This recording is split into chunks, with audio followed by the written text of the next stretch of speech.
Hey guys, welcome to haunted bird. My name is Jyotsna and आज मैं आप लोगों के साथ एक ऐसी कहानी, एक ऐसा किस्सा शेयर करने वाली हूँ जो मेरे अपने भाई के साथ हुआ था जब वो ट्रेनिंग करने के लिए मेरठ गया था। ये कहानी बहुत ज्यादा पर्सनल है क्योंकि जब उसके मुंह से पहली बार सुनी थी मैंने ये स्टोरी, जो उसके साथ जो ये घटना हुई थी, तो हम लोग बहुत ज्यादा डर गए थे। उसके साथ क्या हुआ था वो बहुत स्कैरी था। एक और छोटा सा किस्सा सुना दूं। जब मेरा भाई छोटा था, एक बार वो नींद में बहुत ज्यादा बड़बड़ा रहा था और कांप रहा था। हमने उसे उठाने की इतनी कोशिश की बट वो उठा ही नहीं, बस वो बड़बड़ाता रहा। फिर मेरी मॉम ने उसको पूजा की जो राख होती है ना, वो लगाई थी उसके माथे में। उसके बाद वो एकदम शांत हो गया। मैं इतना इन चीजों को मानती नहीं हूँ बट मैंने देखा है, ये अपनी आंखों से ये हुआ है। तब आपके पास बिलीव करने के अलावा कुछ और ऑप्शन ही नहीं रह जाता। So without any further delay, let's start our today's story, today's video.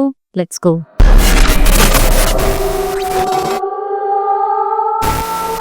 Rajiv Uttarakhand का रहने वाला लड़का जो मार्शल आर्ट्स में बहुत ज्यादा इंटरेस्ट रखता था। इसी वजह से उसने मेरठ के रघु सर से कांटेक्ट किया था जो उसे MMA की ट्रेनिंग देने वाले थे। रघु सर ने राजीव को मेरठ बुला लिया था।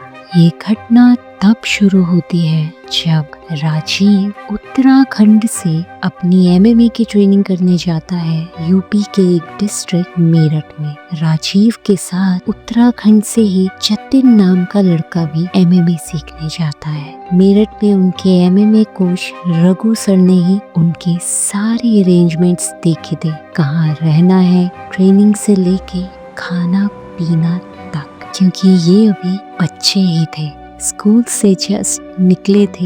इतना आइडिया अभी इन लोगों को नहीं था। कुछ दिन तो राजीव और जतिन रघु सर के घर रुके। फिर उनको रघु सर ने अपने फ्रेंड के एक खाली पड़े फ्लैट पे रुकवा दिया था, जहाँ इन दोनों लड़कों को ज्वाइन किया रघु के दो और दोस्तों सुनील और अजय ने, जो इनको गाइड भी करते और हेल्प भी करते। हालांकि ये सभी लड़के कुछ सेम एज के ही थे, ज्यादा डिफरेंस नहीं था इन सब में। रघु का मानना था ये दोनों अभी बच्चे हैं, मेरठ उतना सेफ नहीं है, तो इनके साथ रहने के लिए सुनील और अजय जो यूपी से ही थे, उनका साथ रहना सही होगा।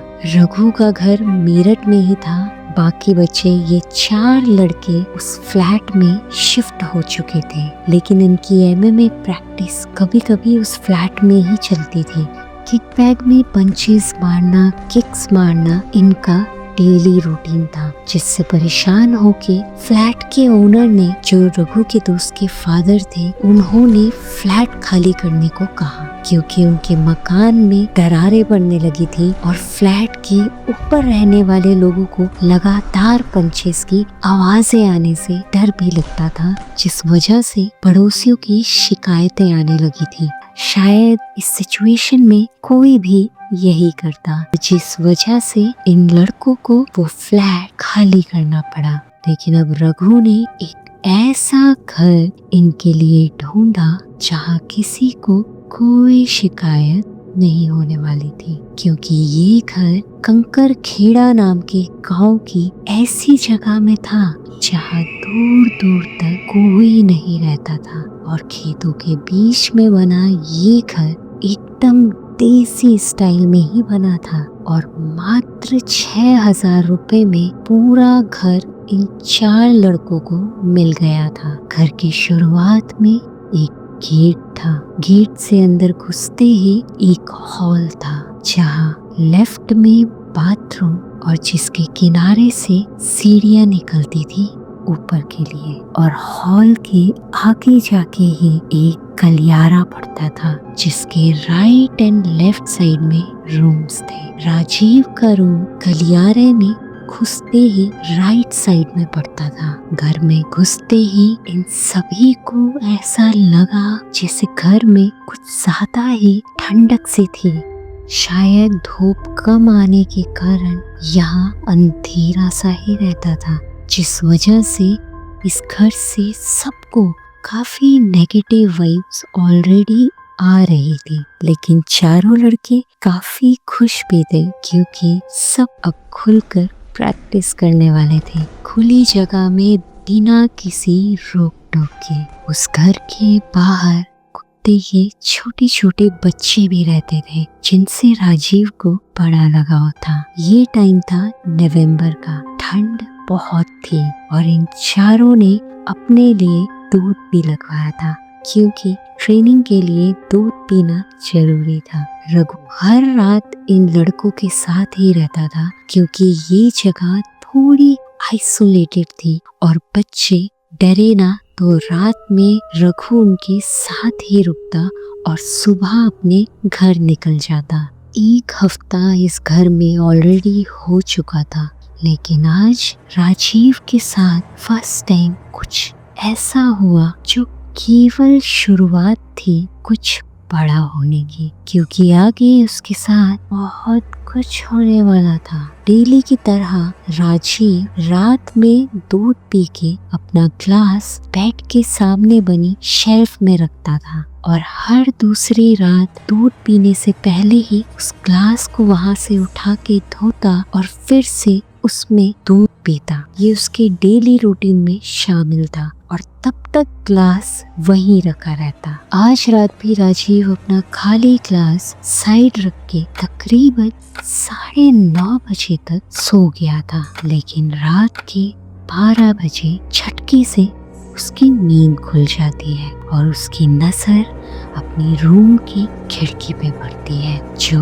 गलियारे में निकलती थी। और जैसे ही उसने खिड़की की तरफ देखा उसके रोंगटे खड़े हो गए। खिड़की के बाहर कोई खड़ा था जिसने पंखी पहनी हुई थी। यूपी में यूजुअली लोग सर्दी की सर्द हवाओं से बचने के लिए पंखी पहनते हैं जो शॉल जैसी होती है, और राजीव को भी कोई सफेद पंखी पहने अपनी खिड़की के बाहर खड़ा दिख रहा था जैसे कोई आदमी। राजीव को शुरुआत में लगा शायद उसके साथ वाले कोई प्रैंक कर रहे हैं, तो वो उस पंखी पहनी चीज को ध्यान से देखता रहा कि वो है कौन। और पंखी पहनी चीज भी खिड़की से अंदर झांक के राजीव को ही देख रही थी। राजीव को उसकी साइज से लगा कि वो उसके साथ वालों में से कोई नहीं है, लेकिन रात का वो समय ऐसा था राजीव भी डर गया और उसने सोचा शायद उसका वहम है या सच में कुछ है। उसने डर के मारे अपना मुंह रजाई के अंदर डाल दिया जैसे रियलिटी से दूर भागना चाहता हो। उसका शरीर कांप रहा था और वो भगवान हनुमान जी का नाम अपने मन में लगातार ले रहा था। लेकिन राजीव शुरू से ही फाइटर जज्बे का इंसान था और डर को फेस करना उसको अच्छे से आता था। हिम्मत करके उसने रजाई से बाहर मुंह निकाला देखने के लिए क्या वो चीज अभी भी वहीं खड़ी थी, लेकिन इस बार उसे खिड़की के बाहर कोई नहीं दिखा। लेकिन उसने खुद को यही समझाया शायद उसके साथियों में से ही कोई होगा और वो उस रात इसी थॉट के साथ सो गया। लेकिन राजीव को बिल्कुल आइडिया नहीं था कि अब उसके साथ ये सब होना बस शुरुआत ही थी। राजीव यूजुअली सभी लड़कों में सबसे पहले उठ जाता था क्योंकि ये टाइम उसकी ट्रेनिंग का था और वो फोन से भी दूर ही रहता था, जबकि बाकी लोग रात में फोन के साथ टाइम पास करने की वजह से सुबह लेट ही उठते थे। आज की सुबह भी राजीव ने दूध वाले से दूध लेकर थोड़ा दूध कुत्ते के बच्चों को पिलाने गया, लेकिन आज कुत्ते के बच्चे उससे डर के दूर भाग गए। जो हर दिन उसके साथ खेला करते थे वो उससे आज दूर भाग गए, जैसे उन्होंने कुछ देखा था राजीव के पीछे। राजीव को लगा उसके पीछे कोई खड़ा है। राजीव ने मुड़ के देखा तो वहाँ कुछ भी नहीं था, लेकिन तब तक बच्चे वहाँ से जा चुके थे। राजीव दूध गर्म करते हुए लगातार कल रात के बारे में सोच रहा था और सुबह कुत्ते के बच्चों वाले इंसिडेंट को सोचते सोचते अचानक से जब दूध में उबाल आया, राजीव ने खुद को समझाया, राजीव तू यहाँ टाइम पास करने या इन सब चक्करों में पड़ने नहीं, ट्रेनिंग करने आया है, सो फोकस। और ये सोचते हुए वो अपनी ट्रेनिंग में लग गया। पूरा दिन ट्रेनिंग करते हुए भी उसके दिमाग में बस वही थॉट्स चल रहे थे। रात को उसको ऐसा लगा जैसे उसका दिमाग खराब हो जाएगा। उसने आज रात भी दूध पिया और एज यूजुअल क्लास को साइड रख के सोने ही जाने लगा था कि वॉशरूम जाने के लिए उठा। तभी उसको वॉशरूम से जोर जोर से आवाज आई, जैसे कोई मग को फर्श पे मार रहा हो। वो आवाज बहुत तेज थी। राजीव को लगा शायद कोई साथ वाला वॉशरूम में है और वो ये हरकत कर रहा है। वो चेक करने के लिए वॉशरूम पहुंचा तो देखा वॉशरूम का दरवाजा लॉक नहीं था, हल्का सा ढका हुआ था, लेकिन लगातार वॉशरूम के अंदर से आवाज आ रही थी। राजीव ने आवाज दी अपने साथ वालों के नाम से चेक करने के लिए। सुनील, सुनील, जतिन, कि अंदर कोई है तो नहीं, लेकिन अंदर से किसी ने कुछ नहीं बोला और राजीव ने हिम्मत करके दरवाजा खोला। और दरवाजा खोलते ही उसने देखा वहां कोई भी नहीं था। मग बाल्टी के अंदर पड़ा था। इस घटना से राजीव काफी घबरा चुका था, लेकिन खुद को समझाते हुए वो रूम में वापस आ गया और इन सब चीजों को इग्नोर करके वो सो गया। ये बात वो किसी से कह नहीं पा रहा था क्योंकि उसे बार बार ये लग रहा था कि शायद उसके साथ वाले उसका मजाक बनाएंगे या बच्चा और डरपोक कह के उसे चिढ़ाएंगे। उसने ये बात खुद तक ही सीमित रखी। बाकी सभी लड़के रूम शेयर करते थे, लेकिन राजीव ने ये सेपरेट रूम ले रखा था, जिस वजह से शायद कोई और इस घटना को विटनेस नहीं कर पा रहा था। और या शायद उनके साथ भी ये घटनाएं हो रही थी, लेकिन कोई राजीव की तरह शेयर नहीं कर पा रहा था। इस घटना को कुछ दिन बीते ही थे कि राजीव के साथ वाले घर जाने का प्लान करने लगे थे। जतिन को घर से कुछ सामान लाना था तो वो जा ही रहा था, वहीं सुनील भी 1 महीने के लिए घर जा रहा था। जैसे ही राजीव को ये पता चला कि उसके साथ वाले घर जा रहे हैं, अकेले होने के एहसास से ही वो बहुत ज्यादा डर चुका था, क्योंकि सभी घर जा रहे थे और इस घर में उसको अकेले रहने के ख्याल से ही डर लग रहा था। बट मेल ईगो में उसने किसी को कुछ कहा नहीं, बट सुनील शायद उसके एक्सप्रेशंस को समझ रहा था और एक अच्छा दोस्त होने के नाते सुनील ने डिसाइड किया कि वो राजीव के साथ ही रुकेगा। उसका कहना था वो, रघु और राजीव 3 लोग घर में रहेंगे तो अकेलापन महसूस नहीं होगा। लेकिन शायद सुनील और राजीव ने जैसा चाहा था, हालात उससे अलग हो गए थे, क्योंकि सुनील के घर से कॉल आता है कि उसके भाई का बहुत बड़ा रोड एक्सीडेंट हो चुका है और उसको अर्जेंटली घर बुलाया गया था। और सुनील को भी राजीव को छोड़ के घर जाना ही पड़ गया। जिसका राजीव को डर था वही हुआ। सब जा चुके थे और उस घर में राजीव अकेला रह गया था, लेकिन अभी भी राजीव को रघु का सहारा था। आज पहला ही दिन था जब घर पूरी तरह से खाली था राजीव के लिए। राजीव रोजाना की तरह ट्रेनिंग करके रघु के साथ घर आया। रघु डेली अपने घर से डिनर करके ही यहाँ आता था और आज भी राजीव को यही बोल के वो अपने घर गया। थोड़ी देर में आता हूँ। राजीव के पैर कांपे तो थे घर में घुसते हुए, लेकिन उसने खुद को समझाया, अरे कुछ नहीं होता है यार, ये सब वहम है, भूत आत्मा ये सब चीजें नहीं होती यार, तू अपना ट्रेनिंग में फोकस कर, छोड़ ये सब, कुछ नहीं होता। और ये कहते हुए घर में घुस गया और आज वो अपने रूम में ना जाके सीधा अपने साथ वालों के रूम में जाके बैठ गया। राजीव फोन से काफी दूर रहता था ट्रेनिंग के दिनों में, सो आज भी वो अकेला बिना किसी डिस्ट्रैक्शन के बैठा था रूम में। पूरे घर में पिन ड्रॉप साइलेंस था। तभी राजीव को अपने रूम से आवाज आई, जैसे उसके दूध के ग्लास को किसी ने उठा के कहीं और रखा हो। घर में पिन ड्रॉप साइलेंस था, जिस वजह से हल्की सी आवाज भी राजीव को समझ आ रही थी। फिर ये तो काफी तेज आवाज थी, जैसे किसी ने ग्लास को जोर से रखा हो। आवाज सुन के सबसे पहले राजीव किचन में गया चेक करने। वहाँ कोई भी नहीं था। फिर जल्दी से अपने रूम में पहुंचा।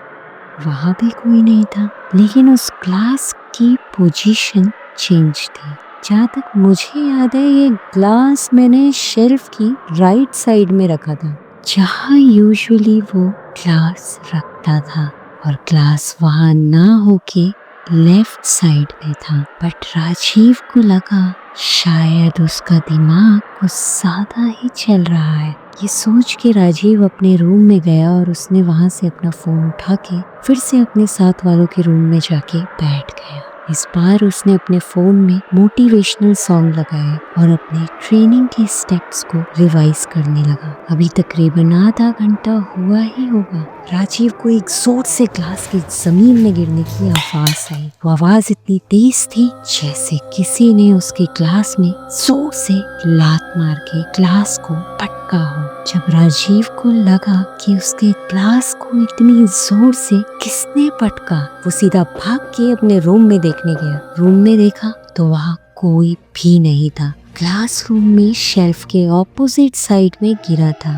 राजीव ने दिमाग लगाया, खुद से ग्लास इतनी दूर नहीं गिर सकता, और जैसे ही राजीव को एहसास हुआ रूम में कोई और भी है, वो बिना सोचे समझे उस घर का गेट खोल के सीधा बाहर की तरफ भागा और भागते भागते चौराहे पे जाके रुका, जहाँ एक स्ट्रीट लाइट चल रही थी। वो जगह ऐसी थी जहाँ दूर दूर तक घर नहीं थे, चारों तरफ खेत, और ये घर जो कुछ टाइम पहले ही बना था। राजीव इतना डर गया था, जिंदगी में उसे पहली बार इतना डर लगा था। उसके पैर कांप रहे थे, और इतनी रात में राजीव अकेला उस चौराहे में खड़ा था जहाँ दूर तक इंसान तो क्या जानवर भी नहीं दिख रहे थे। तभी राजीव को लगा शायद उसको रघु सर को कॉल करना चाहिए।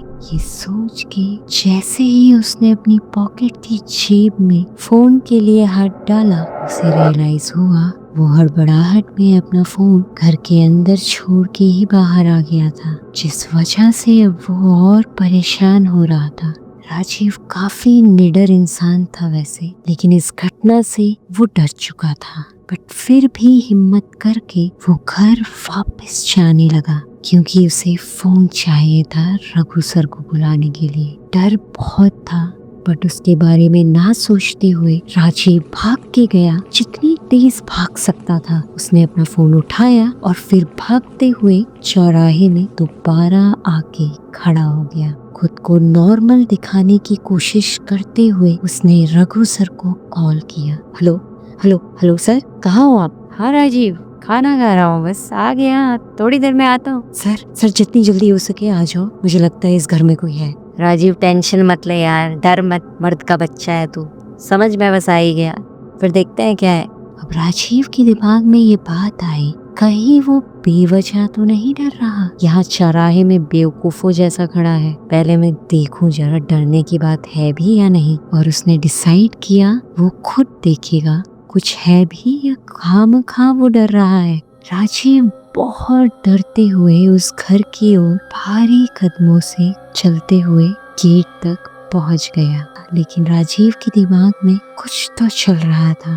वो गेट के अंदर नहीं गया। उसने डिसाइड किया वो गेट से ही अंदर देखेगा पहले, और राजीव गेट पे बने डिजाइन के गैप से अंदर नजर डालता है। उसने देखा गलियारे में कोई नहीं था, अंदर सब वैसे ही था जैसे पहले था। अब जैसे ही वो नजरें हटा के गेट खोलने ही वाला था, तब तक उसकी नजर हॉल पे पड़ती है, जहाँ हल्का अंधेरा था और राजीव की दिल की धड़कनें बढ़ चुकी थी, पैर कांपने लगे थे। वो इतना डर गया था कि उसके पसीने छूटने लगे थे। उसने देखा हॉल में कोई सफेद कपड़े पहने, पंखी ओढ़े, घुटने मोड़ के बैठा था। उसने अपने हाथों को घुटने के चारों तरफ लपेटा हुआ था। वो कोई इंसान नहीं, एक शैडो जैसा लग रहा था जिसका फेस भी नहीं था। राजीव उस परछाई को देख के इतना डर चुका था कि वहां से बिना वक्त गवाए इतनी तेजी से रिवर्स भागा और इस बार वो चौराहे से भी आगे जाके खड़ा हुआ, घर से और दूर, क्योंकि इस बार उसने अपनी आंखों से कुछ ऐसा देखा था जो पहले केवल फील किया था। राजीव का दिल अभी जोर जोर से धड़क रहा था। जो राजीव को इतने दिन से दिख रहा था, आज जब कोई उस घर में नहीं था, वो राजीव के सामने आ चुका था। राजीव को अपनी आंखों पे बिलीव नहीं हो रहा था। उसे लग रहा था जैसे वो कोई बुरा सपना देख रहा हो। लेकिन तभी उसका फोन जोर से बजा। सामने से रघु सर थे। हाँ राजीव, ठीक है तू? हाँ सर, बस फिलहाल ठीक ही हूँ। आप कहाँ पहुँचे? बस पहुंच गया, गली के बाहर ही हूँ। ये सुन के राजीव की जान में जान आई। रघु सर आ ही गए थे। उससे पहले राजीव फिर से उस घर के गेट के पास पहुंचा। अंदर झांका तो इस बार वहाँ कोई नहीं था। जब तक रघु सर की बाइक घर के पास पहुंची, राजीव गेट के अंदर ही घुस गया, क्योंकि वो खुद का मजाक नहीं बनवाना चाहता था रघु सर के सामने। रघु सर के आते ही उसने उन्हें सब बताया और कुछ दिन में बाकी साथ रहने वाले लोग भी आ गए थे। और ये बात जब सबको पता चली तो सभी काफी डर चुके थे। राजीव के दोस्त सुनील ने घर के लैंडलॉर्ड से बात करी और लैंडलॉर्ड से एक ऐसी बात सुनने को मिली जिससे इन सभी इंसिडेंट्स का सेंस बन रहा था। वो घर नया था और उस घर में अभी तक पूजा नहीं की गई थी, ना वहाँ कोई गृह प्रवेश हुआ था। और जब लैंडलॉर्ड को पता चला उस घर में ये घटनाएं हुई हैं, तो उन्होंने उस घर में पूजा करवाई और ये सभी लड़के उस घर को छोड़ के दूसरी जगह शिफ्ट हुए। लेकिन राजीव को इस इंसिडेंट के बाद कई सालों निकल गए इस डर से निकलने से। आई होप आप लोगों को ये स्टोरी पसंद आई हो। इस इंसिडेंट के बाद मेरे भाई को बहुत साल लग गए थे इस डर से निकलने में। वो बहुत टाइम तक अंधेरे में नहीं रहता था, अकेला नहीं रहता था, काफी टाइम लगा उसे। हालांकि वो बहुत ही निडर टाइप का इंसान है, एमएमए फाइटर है वो, और उसकी पर्सनैलिटी हमेशा ही फाइटर वाली ही रही है। लेकिन कभी कभी आपके साथ लाइफ में कुछ ऐसी चीजें हो जाती हैं जिससे आपका लड़ना बहुत मुश्किल होता है। फिजिकली, मेंटली आपको वो चीज बहुत ज्यादा अफेक्ट कर जाती है। मेरे भाई के साथ भी यही हुआ था। टाइम हील्स एवरीथिंग, और वो भी अब इस टाइम पे ठीक है। लेकिन इस स्टोरी में एक चीज ये जानने वाली थी कि घर में गृह प्रवेश करवाना कितना ज्यादा जरूरी है। घर में एंटर करने से पहले पूजा करना कितना जरूरी है। सो गाइस, किसी भी घर में अगर आप कोई भी नया घर ले रहे हो या आप कहीं भी जा रहे हो, पहले ये जरूर चेक कर लो क्या वहाँ पे पूजा हुई है। किसी नए घर में अगर जा रहे हो, कोई अगर पुराना घर है तो वहाँ कोई इंसिडेंट ऐसा तो नहीं हुआ जिससे आगे फ्यूचर में कोई प्रॉब्लम हो सके। बट जब होना होता है तब होता ही है, कुछ कह नहीं सकते। थोड़ा सा प्रिकॉशंस और थोड़ा सा सेफ्टी का ख्याल रखना पड़ता है। चलो guys, for this video that's it. See you in the next one. Bye and take care.